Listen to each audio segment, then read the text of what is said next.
방송 김고은의 행복한 저녁 즐거운 라디오.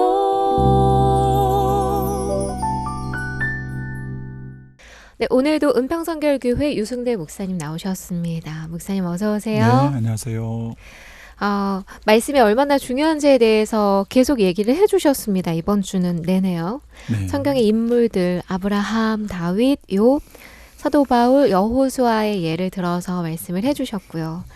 네, 목사님의 말씀을 들으면서 계속 궁금했던 것은 그때만 말씀하시고 지금은 말씀 안 하시는 하나님이 아니잖아요. 네. 지금도 말씀을 하고 계시는데 네. 지금도 말씀하고 계신 하나님을 우리는 어떻게 알 수 있을까? 그냥 성경책 열심히 읽으면 되는 걸까 싶은데 어떤가요? 아주 중요한 부분인데 사실 이 부분에 오늘 많은 그리스도인들이 굉장히 좀 약해요. 네. 우리가 사실 이 부분까지 영적인 좀 눈이 열리고 가까이 하는 이 주의 음성을 성령 안에서 오늘도 들어가는 이 부분이 굉장히 필요하거든요. 우리가 잘 아는 구절인 마태복음 4장 4절은 사람이 떡으로만 살 것이 아니요 하나님의 입에서 나오는 모든 말씀으로 살 것이다. 너무 잘 아는 구절이잖아요. 네. 거기서 헬라어로 보면 사람이 떡으로만 살 것이 아니요 하나님의 입에서 나오는 말씀으로 산다고 했는데 입에서 나오는 말씀이 헬라어 현재형으로 기록되어 있다는 거예요. 그럼 헬라어 현재형은 어떤 의미냐면 진행형의 의미로 입에서 나오는 말씀은 지난 날에만 나오는 게 아니라 오늘도 현재 내게 말씀하시는 분이라는 거예요. 그래서 정말 우리가 오늘도 하나님은 얼마든지 내게 말씀하시는 분이시다. 이게 실제가 되는 게 굉장히 필요해요. 이게 실제가 되는 게. 네. 자, 그럼 어떻게 실제가 될 수 어떻게 있을까요? 실제가 되는지 먼저 한 예를 들고 시작해 보면 그 영국의 변호사고 그분이 이제 알파 코스라는 것도 나중에 만들게 되는데 그분의 책을 보면 그분이 이름이 니키 컴벌이라는 분이에요. 변호사 이름이요? 그렇죠. 그분의 책에 보면 이런 내용이 나와요. 그분의 아버지가 예수님을 믿은 지 그렇게 오래되지 않아서 갑작스럽게 돌아가셔요. 그 이제 장례를 다 치르고 이분이 궁금한 거예요. 뭐가 궁금하냐면 우리 아버지 구원 얻었을까에 대해서 확신이 안 쓰는 거예요. 네. 그래서 그걸 하나님께 기도해요. 야, 우리는 그런 거 기도 잘 안 하는데 역시 아주 구체적인 걸 하나님께 물어보는 거예요. 하나님, 우리 아버지 구원 얻으셨나요? 그게 진짜 자기 개인적으로는 굉장히 궁금하고. 네. 너무 알고 싶겠죠. 그렇겠죠. 네.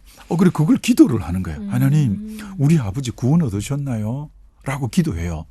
근데 하나님이 말씀을 묵상하는 가운데 너무 뚜렷하게 로마서 10장 13절의 말씀이 이 성경은 로고스고 성령의 조명 안에서 그 말씀이 내 가슴에 쾅 칠 때 레마라고 한다 했잖아요. 성경이 로고스다 할 때 로고스가 뭐죠? 로고스가 이제 하나님의 진리인 말씀인데 네. 이 말씀이 성령의 조명에서 내게 탁 다가오는 걸 우리는 레마라고 네. 말해요. 네. 근데 그 말씀을 로고스 말씀을 묵상하는데 성령의 조명 안에서 내게 주시는 말씀으로 꽝 다가온 거예요. 그 로마서 말씀이요? 예, 로마서 10장 13절이. 네. 그 기도 제목이 뭐냐면 주여 우리 아버지 구원 얻었습니까? 라고 네. 묻는데 네. 그 구절이 뭐냐면 누구든지 주의 이름을 부르는 자는 구원을 얻으리라. 즉 그 말씀은 너 아버지 주님의 이름을 불렀기 때문에 구원 얻었다. 그 말씀이에요. 네. 근데 니키 컴벌 그 두 내외가 다 믿음이 좋거든요. 그 부인도 다른 방에서 말씀을 묵상하면서 남편이 그 기도 제목 가지고 있다는 걸 아니까 이제 며느리 되는 그분도 같이 기도를 한 거예요. 네. 근데 하나님이 정확하게 그 부인에게도 말씀 묵상 가운데 방금 이런 주의 세미한 음성을 들려주셨는데 사도행전 2장 21절 말씀을 주시는 거예요. 사도행전 2장 21절과 로마서 10장 13절이 성경 안에 유일하게 동일한 구절이에요. 누구든지 주의 이름을 부르는 자는 구원을 얻으리라. 그러니까 부인이 말씀을 받았으니까 너무 마음이 기뻤잖아요. 그래서 여보 하면서 했더니 남편도 그 말씀을 받은 거예요. 그래서 이제 두 내외가 다른 구절로 받았는데 똑같은 구절을 받으니까 어떤 의미로 기도한 제목에 확정하듯이 구원의 아버지가 구원받았음에 대해서 너무 마음에 평강이 오고 확신이 온 거예요. 근데 이 두 내외분이 이제 다른 가정을 이렇게 매주 한 번씩 가서 성경 공부를 가르치는 부부가 있었어요. 근데 그날 공부하는 챕터가 본문이 집에 가서 딱 보니까 로마서 10장 13절 누구든지 주의 이름을 부르는 자는 구원을 얻으리라는 그 구절인 거예요. 네. 하나님이 또 확정시켜 준 거예요. 네. 그래서 그 가정에서 성경 공부를 은혜스럽게 잘 마치고 지하철을 타고 집으로 오는데 지하철을 타고 계단을 이렇게 올라가는데 어느 교회에서 현수막을 걸어놓은 거예요. 거기에 누구든지 주의 이름을 부르는 자는 구원을 얻으리라.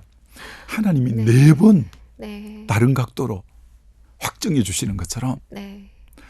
저도 참 그 책을 읽으면서 재미도 있지만 역시 우리 하나님은 맞아. 확실하시다. 예, 그분의 하나님이 오늘 나의 하나님 방송을 듣는 우리 성도님의 하나님인 것처럼 오늘 하나님은 분명히 말씀하시는 하나님이에요. 네. 그래서 D.L. 무디가 이렇게 말했거든요. 성령은 성경을 수레 삼아 임하신다. 성령이 그분에게 말씀하시고자 할 때 말씀을 수레 삼아 그분에게 말씀하시는 거예요. 그러니까 우리가 사실 기본이 뭐냐?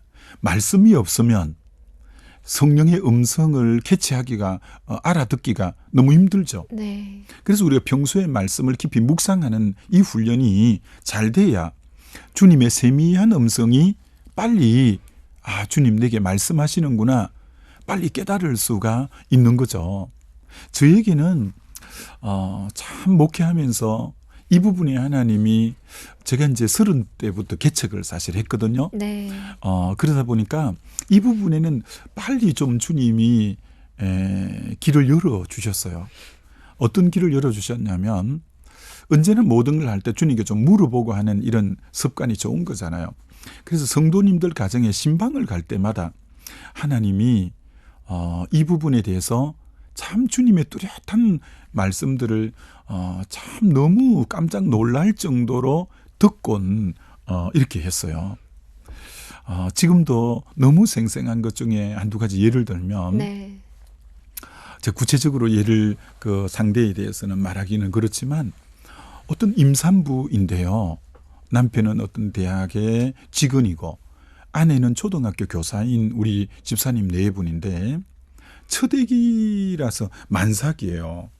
만삭이면 요즘 뭐 만삭된 부부들이 정기검진을 뭐 2주마다 한 번씩 이런 식으로 늘 산부인과 가서 체크를 하거든요. 근데 아무 이상이 없었던 거예요. 그래서 이제 육아휴직까지 학교에서 내고 학교생님이니까 그리고 이제 아기 놓을 만반의 준비를 다 하고 했는데 아기 놓으려고 병원에 입원했는데 애가 사산이 된 거예요. 얼마나 기가 막히겠어요. 네. 그런 또 소식을 듣고 신방 갈 때는 참 목사의 마음도 너무 무너지죠. 네. 그 아기가 죽은 상황에 무슨 위로가 통하고 무슨 말을 어떻게 해야 되겠어요. 그런 게 저도 너무 난감한 거예요. 너무 난감해서 뭐 전할 말이 없는 거죠. 그렇게 지금 네. 네. 상처받은 심령에게 무슨 말을 어떻게 하겠어요. 그래서 일단 교구 목사님이 병원에는 다녀오고 약간 이제 난산이면 그 이제 아기가 죽으면 꼭 아기 놓는 것 같은 수고를 다 해야 되잖아요. 안에 다 긁어내고 이래야 되니까. 그래서 며칠 뒤에 그 집으로 신방을 갈 때 정말 하나님 앞에 간절히 기도가 되는 거예요. 하나님 뭐라고 말씀해야 돼요. 그때 때로는 목사로서의 이 일이 네. 너무 어깨가 무거워질 때가 있죠. 그러시겠어요. 주님 무슨 네. 말씀을 어떻게 전해야 돼요. 그때 주님이 역으로 물으시는 거예요. 이렇게 말씀하는 거예요. 네. 너 욥이 뭐가 제일 힘들었다고 생각하니? 내가 기도하는데 너무 뚜렷하게 그렇게 음성이 들려요. 요업이 뭐가 제일 힘들었다고 생각하니? 이렇게 물으신데 요업에 대해서는 우리가 뭐 잘 알다시피 네. 그 많은 재물이 하루아침에 없어진 거, 그 많은 종들이 있었는데 하루아침에 없어진 거, 자녀 10명이 하루아침에 세상을 떠난 거, 그리고 건강을 다 잃어버린 거, 뭐 아내가 막 또 막 하나님 저주하고 죽으라고 욕한 거 등등의 요업에 여러 가지 문제가 있는데 하나님이 요업이 뭐가 제일 힘들었다고 생각하니? 라고 묻는 거예요. 아이들이 죽은 게 가장 힘들었겠죠. 그게 정답일 것 같잖아요. 아닌가요? 그게 아니에요. 그래서 제가 이제 요업이 뭐가 제일 힘들었다고 생각하니? 라고 할 때 이런 뜻이 뭐냐면 욥기에 제일 많은 양이 뭐냐면 친구 넷이 찾아와서 당신 그런 일을 당하는 것은 인과응보야. 무슨 문제가 있기 때문에 그런 일을 당했겠지. 라고 하는 건면해 준답시고 위로한답시고 와서 하는 말들이 그의 마음을 가장 많이 후벼 파고 가장 힘들어하는 그 내용이 대부분이 욥기를 이루고 있잖아요. 네. 그걸 하는 거예요. 네. 그래서 내가 깜짝 놀란 거야. 그렇구나. 그럼 그 집에 가서 해야 될 말씀을 이미 받은 거예요. 그 집이 학교에서 사직서를 내고 이제 몸조리하고 다시 복직할 건데 그럼 다시 많은 분들이 아기에 대해서 물을 거 아니에요. 네.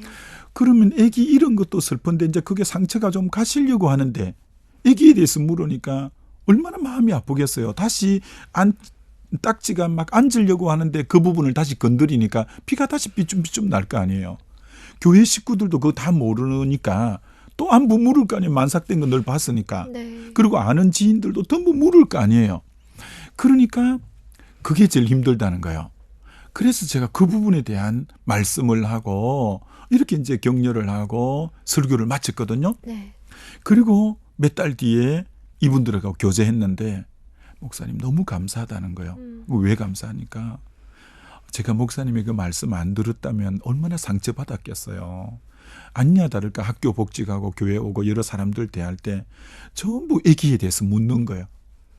근데 미리 하나님 말씀을 들었잖아요. 네. 그래서 미리 방비를 하고 마음의 준비를 했기 때문에 상처가 하나도 안 됐다는 거예요. 저도 너무 깜짝 놀란 거죠. 하나님 말씀은 진짜 파워고 능력이고 실존이고 실제구나.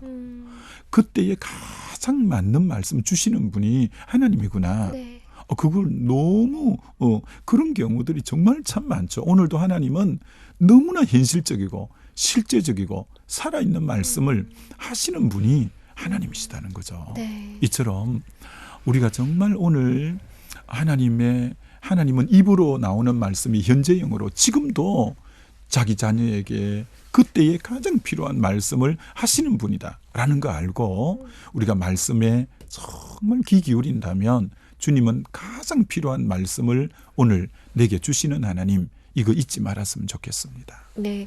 하나님의 말씀은 뜬구름 잡는 말씀이 아니라 우리 현실에 딱 맞는 현실적이고 실제적이고 살아있는 말씀이라는 것 여러분에게 힘이 되셨으면 좋겠습니다. 오늘은 여기서 인사하겠습니다. 은평선교교회 우승대 목사님이셨고요. 영상의 이육주 실장님이었습니다. 고맙습니다. 네, 감사합니다.